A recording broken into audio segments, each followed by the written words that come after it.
première réalité, c'est la sortie.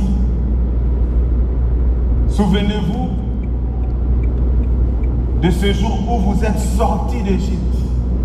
Le Seigneur se plaît, s'est glorifié à nous faire sortir de toutes les situations qui sont difficiles, de tous nos problèmes, de toutes nos préoccupations. Il veut nous faire sortir de là. Donc sortir là veut dire quitter un endroit inhospitalier, qui ne nous aime pas, qui nous maltraite. Mais sortir a aussi une autre connotation.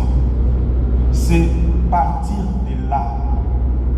On ne sort pas pour rester juste à côté, mais c'est partir de là pour un endroit meilleur, pour une situation meilleure. Le salut ne consiste donc pas simplement à sortir, mais aussi à partir de cet espace, de cette atmosphère, de cette existence sans avenir, de prendre distance à tout ce qui veut nous déshumaniser. Et quand nous avons compris cela, la deuxième chose, nous avons compris aussi que ce qui arrive après la sortie, cela dépend de quelle manière on le voit. Si on le regarde avec les yeux des chrétiens, on dit que ce sont des opportunités.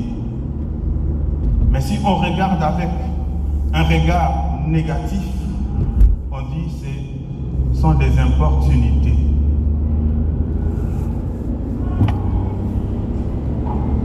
Des opportunités.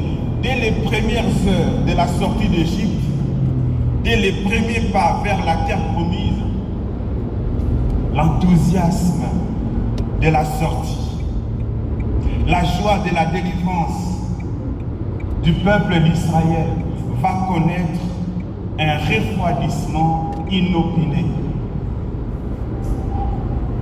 Pourquoi? Parce que les événements vont prendre une tournure contraire à ce qu'ils pensaient. Ils vont faire face à une véritable douche froide.